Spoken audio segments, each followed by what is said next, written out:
Once upon a time, in a small mountain village, a young man named Karan set out on a solo hiking adventure. He loved nature, and the mountains were his escape from the noise of everyday life. That morning, the sky was clear, and the path ahead looked calm.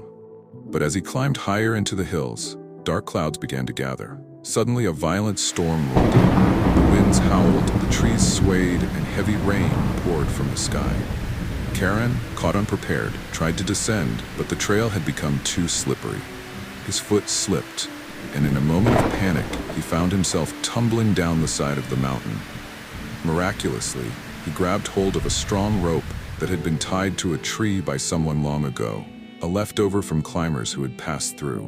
He was hanging off the cliffside, hundreds of feet above the ground, with nothing but the rope and darkness around him. He cried out, screaming for help, but no one answered. Minutes turned to hours. His hands ached, his body trembled from the cold and exhaustion. He looked up at the sky and shouted, "God, if you're real, please help me." To his surprise, he heard a calm voice from the darkness reply, "Let go of the rope." He froze. What kind of advice was that? Let go?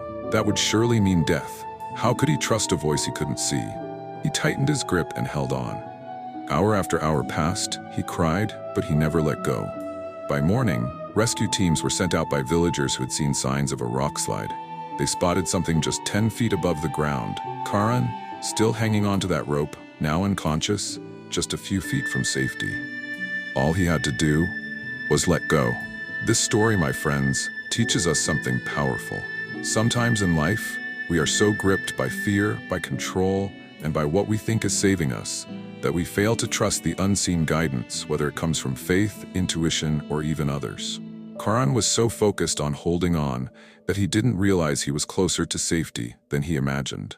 How often do we do the same? We cling to things that are familiar, toxic habits, fear of change, unhealthy relationships, or limiting beliefs, because letting go feels like a risk. But sometimes letting go is not falling. It's freedom.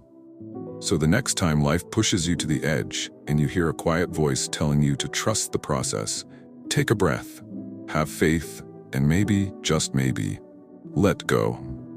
If this story touched your heart, please share it with someone who might need a little encouragement today. Thank you for watching, and until next time, take care of yourselves and each other.